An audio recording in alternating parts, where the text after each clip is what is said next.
Ụtụtụ ọma nụ ụmụ ọdịnala Igbo, aka m bụkwa onye nke gị Ugochi tubelu Oraifite Nwadama. Anyị na-akpụ alụ abịakwa n'ụbọchị taa maka nkụzi nke ụbọchị taa bụ eke, si ka eke ketara anyị ihe ọma. Asị m na ndụ anyị ga-adị, asị m na ndụ m ga-adị, ndụ onye gị onye na-ege vidiyo na ndụ gị ga-adịkwu. Asị m ọmaka ga-emere anyị, asị na anyị ga-ejere obodo n'ara obodo, asị m na akakaka ya ma anyị jijiji ya ma anyị asị m onye fụrụ anyị lụta nwa ya nwụrụ anwụ na ọzọ ya anwụ. Asị m ebe belu ugo belu nke si ibi ebe na ya gosi ebe ọ ya ebe, ọ bụrụ na ọ gosiri ebe ọ ya ebe nkukwu anya ihe m kwuru. Asị m ihe ọma dị n'elu ya daala anyị n'ala, ọ dị n'ala ya pụrụ anyị ome. Asị m na anyị ejere obodo n'ara obodo, asị m onye gwọrọ anyị ọgwụ ya sa n'ọnụ ọsacha n'ọnụ ya nwụrụ. Onye na-ezu ihe ọjọọ ga-eme anyị, ọfọ tiwo ndị ajọ mmadụ ana tiwo ndị ilo. Asị na onye si n'ife anyị na-eme ama enwe isi were isi onye a tinye ka ihe anyị na-eme nwe isi ise. Aga m bụkwa onye nke gị Ugochi tubelu Oraifite Nwadama. Anyị na-akpụ alụ abịa n'ụbọchị taa maka etu nsi abịawa abịa ekwusi ihe kwa ụbọchị belụsọ ụbọchị ọrụ dị enwere tight schedule. Abụkwa m nnukwu onye nchụaja na Ugochi tubelu ọdịnala temple dị na Oraifite na Anambra steeti. Anyị na-agbakwa afa gbaa afa miri emi, rụkwazi ọrụ mmụọ dị iche iche. Agwa m ndị mmadụ na-agba afa ka ị na-ama ihe na-eme n'ụzọ gị, na-achụkwazi aja na aja karịrị ọgwụ. Onye na-achụ aja ihe adịghị eme ya. Anyị na-agwakwa ọfọ n'isi ndị niile kụrụ mmụọ anyị ji alụ ọrụ mbamba na Ugochi tubelu ọdịnala temple, na ndị enyi m niile na ndị na-egburu mmụọ anyị ji alụ ọrụ anụ. Na-agụkwazi ọfọ maka n'isi ndị niile anyị na-arụrụ ọrụ, na-agụkwazi ọfọ n'isi ndị niile na-aga ọfọ for 21 days. Ọ bụrụ na ijiri ego ma ọ na itiri eti, make an altar. Akwagoro gị etu ihe esi wee make an altar ka i wee nwee ike connect ya with the radiation that is coming from the east, ka i nwee ike na-eketa oke na ọfọ niile na aja niile anyị na-achụ kwa ụbọchị. Nke ọ bụrụ na imesi ya nga gị gọwa ọfọ 21 days, ime ya ọfụma na ị ga-afụ ihe dị iche. Mana mgbe ego bịa lụtakwa ka ịrụ ọrụ dị n'ụzọ gị ka bụ ofu. Then wee na-akụwara ndị Igbo ihe ị kwesịrị ime, na-agụkwazi ọfọ n'isi ndị enyi m ndị niile na-echere m eje iche, ya na ndị n'ụzọ pụrụ iche, ndị na-agba nrecha vidiyo ha eshiarị ya ndị ọzọ. Maka na nke mere ihe ọma mere otu onye ama. Daalụnụ. Ihe nji maka ịbịa n'ụbọchị taa bụ ka nkọwa ajụjụ dị iche iche. Taa wụ like question and answer. Ajụjụ ndị mmadụ bịa jụọ m na WhatsApp nọmba m. Wee chọpụta site na ya bụ ajụjụ, chọpụta na ọtụtụ ndị mmadụ, anya ndị mmadụ dị na step on toes bụ ịgwọ ọgwụ. Aga m ndị mmadụ ahụ ndị bi ọdịnala ma adị m agwọ ọgwụ eji egbu mmadụ. Mba, ihe m na-achụ bụ aja, maka na aja karịrị ọgwụ. Ịchọọ ịdị ndụ ogologo, na-achụ aja, maka na aja na-ebupụ ihe mgbu na ihe emeri dị iche iche na ndụ mmadụ. Remember na agba ochie ka m kwuo otu akwụkwọ ndị ụka ọbịa, maka ihe nji alaghị ka ikwu otu bụ ihe bụ na ọtụtụ n'ime anyị bụ ebe ha si wee kụgo mkpụrụ, so ha na-esi n'ihe mmadụ ma wee mara ya atụ ihe ọ na-amaghị. Na akwụkwọ Leviticus ji agụọ bido 1 to end ya ka ịghọta ihe gbasara ịchụ aja dị iche iche na uru ọ bara. Ekwu nne nwere aja mgbaghara mmehie, aja ihu ọma, aja dị iche iche. Wee lụtara ofu n'ime aja abụ nke Abraham si ka e chụọrụ Chukwu okike abịama. Wee megide n'uche nke aka ya, o wee dị ya ka o were nwa ya chụọ aja, o ya eme ka ya bụ aja dee ude. Chukwu oge wee sị ya mba, na ya spọtụrụ igbu ọchụ, ya were ebunu wee chụọrọ ya aja, ya ga-anabata ya. Ịghọtara ya? Ebunu na-eme ihe a na-ede ude. So ihe m na-akụwara na aja onwe ọkwara ebe ọbụla chi ndị ụka ọbịa ma ọ bụ nwoke ha na-agbasa maka ya sịrị sị achụ na aja, kama na onye riri eri nwere ike ịsị gị na ya nwe onye bịaranụ na Jizọs ha achụọ na aja. wee nye mmadụ niile wee na-ajụ ha sị ya ọ bụrụ na isi na aja nwa ọ chụrụ kwụrụ ụgwọ mmehie niile dị n'ụwa na onwe ọzọ aja ọzọ dị necessary, wee jụọ ha tita ha zabara m ya bụ ajụjụ, wee jụọ ha sị ha ọ bụrụ na esi na mgbe ọ bịa kwụọ na ọnwụ ọnwụ n'elu obe maka mgbaghara mmehie nke mmadụ, mgbe ahụ ọ nwụchaziri wee chi na ọgwụsiwo, at what point ihe ọ pụtara bụ na site na nkọwa ndị ụka ọbịa na ọkwụgwọ ụgwọ mmehie niile ọkụ ya, wee jụọ ha ọ bụzie na ọkwụgwọ isi na ọkwụ ọnụ ụgwọ mmehie, and akwụkwọ ndị ụka ọbịa gwara anyị na site na mmehie ga-eji chụpụ Adam and Eve na Garden of Eden, ọgụ eziokwu. Wee jụọ sị mgbe ahụ ọ sị na ọgwụsigo na mmehie agwụsigo, kedu ebe mmehie si batakwa n'ụwa ka ofu? Nke ịbụa, kedu ihe kpatara na agbochighara mmadụ back to Garden of Eden? According to the story bụ na mmehie mmadụ mere eji chụpụ mmadụ na Garden of Eden, ọkwa eziokwu. Ana m akọwa based on akụkọ ha kọrọ na ya bụ allegorical story dị na akwụkwọ ndị ụka ọbịa.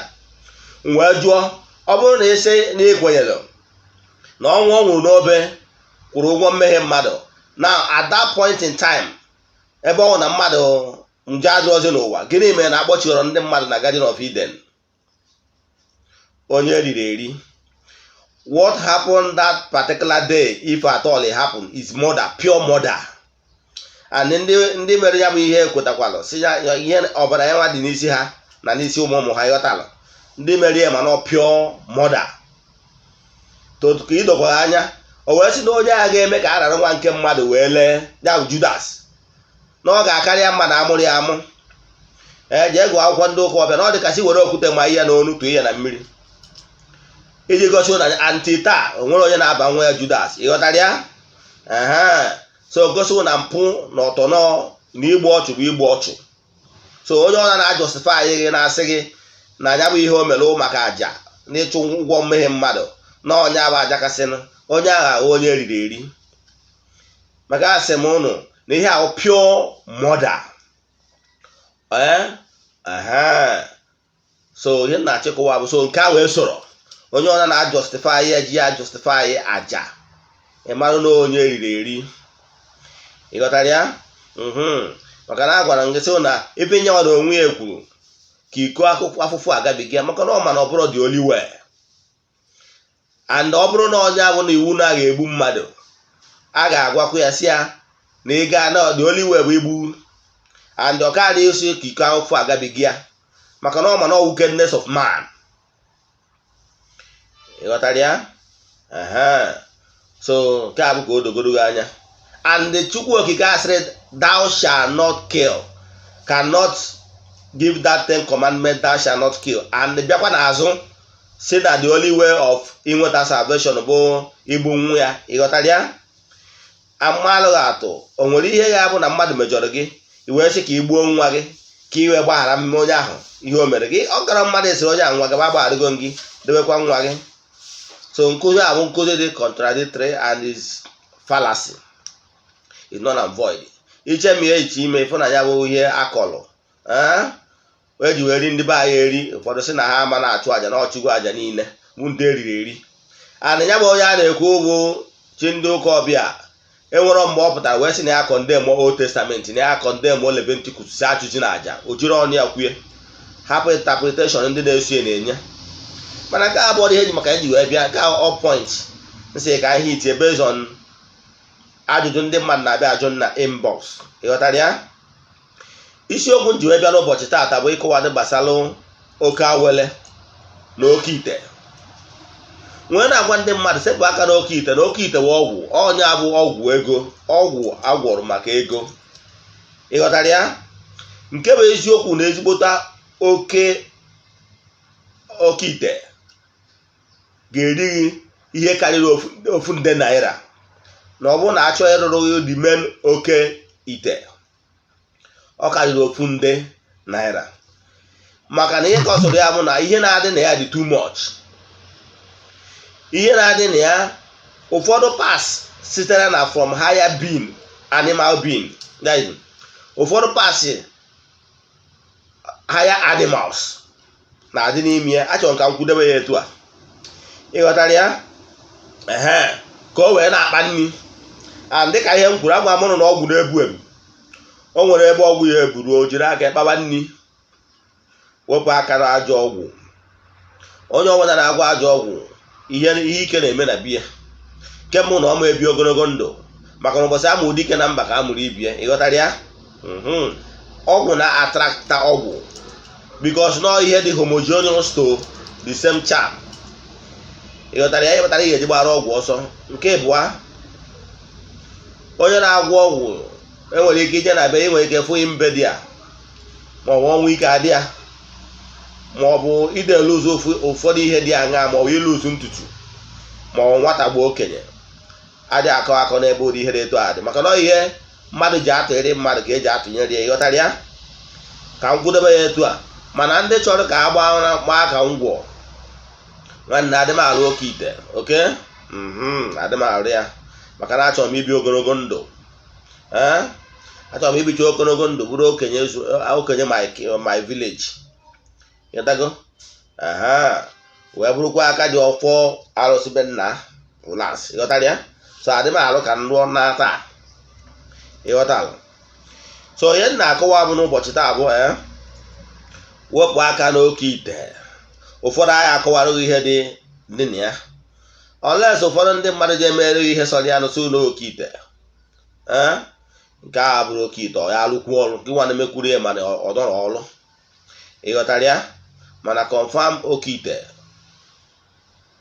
ọ karịrị ofu nde naira onye chọrọ imere ụdị original one. Ịghọtara ya? Ka ị ghara ịbụ onye riri eri echi ịpụta ị na-akọ akụkọ eji wee ndị mmadụ ji wee napụghị ego, maka na uche gị adịrọ n'ihe ị na-eme. Nke anwa gaa. Mana ihe m na-akọwa maka ya bụ oke awele. Gịnị bụ oke awele? Ụdị nke m na-eme. Oke awele abụrụ ọgwụ. Oke awele abụrụ special pot meant for you like oke-ite. Oke-ite bụ there will be special pot meant for you. Enwe ọgbụgba ndụ gị na ya bụ ọgwụ ahụ agwọrọ. Nọọ ihe dị etu a ka ị ga-eji na-elekwa ya.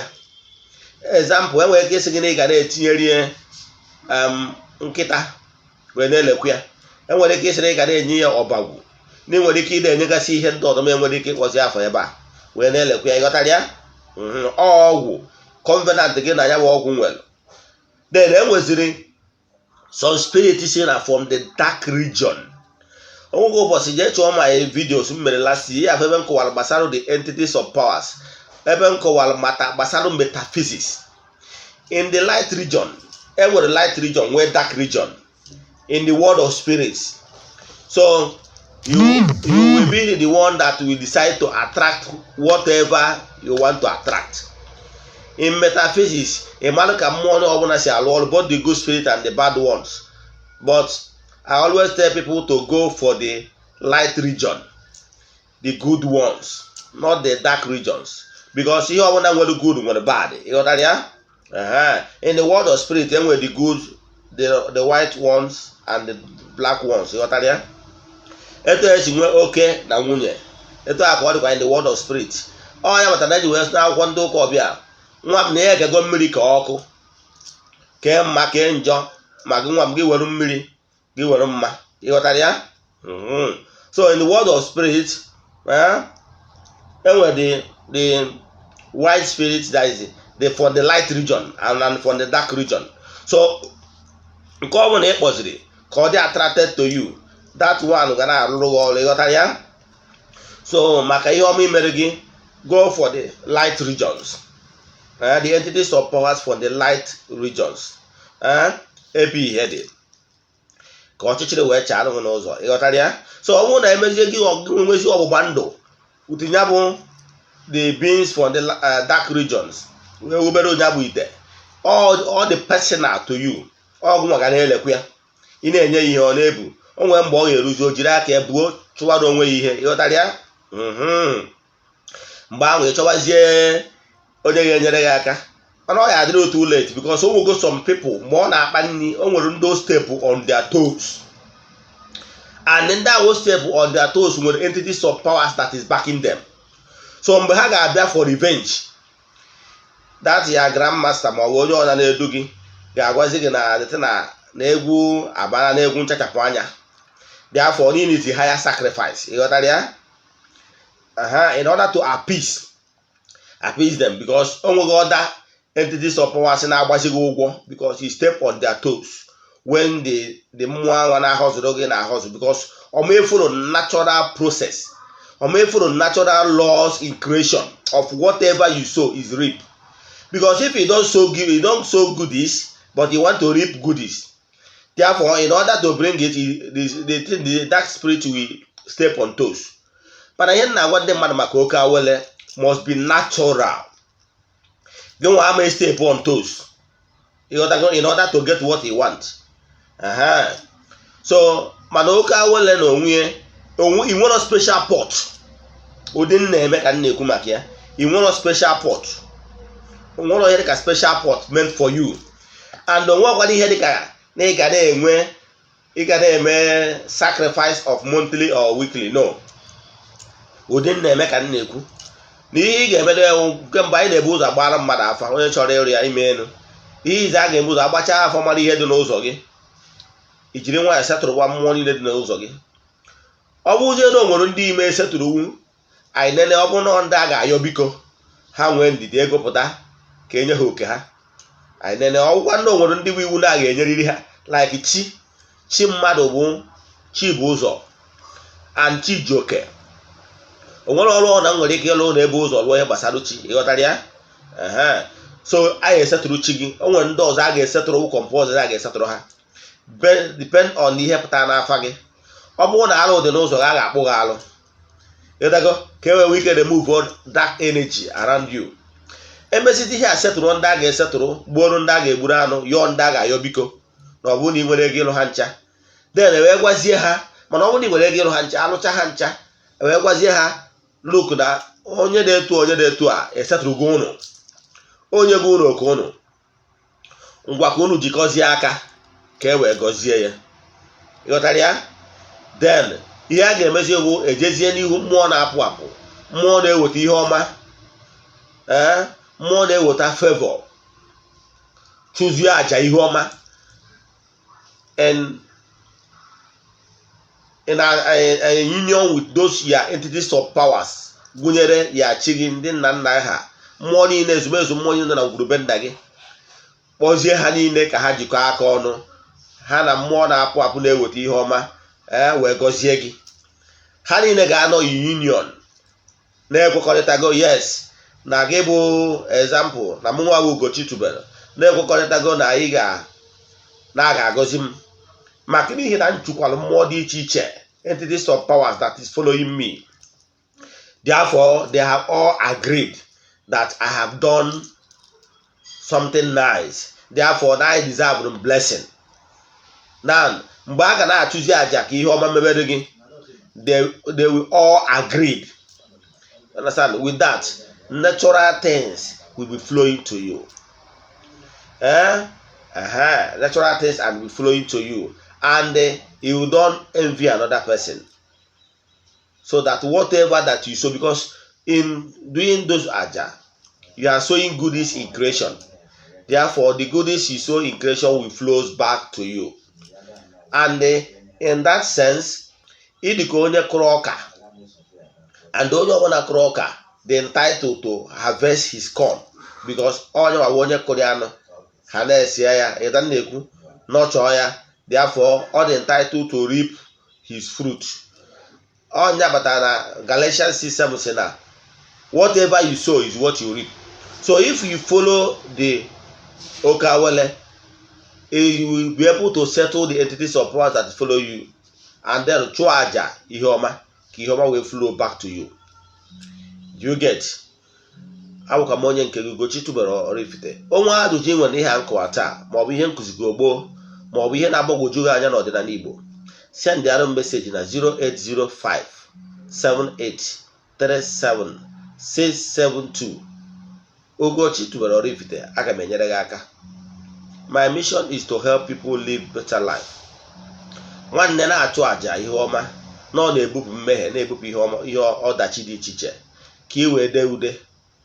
Daalụnụ.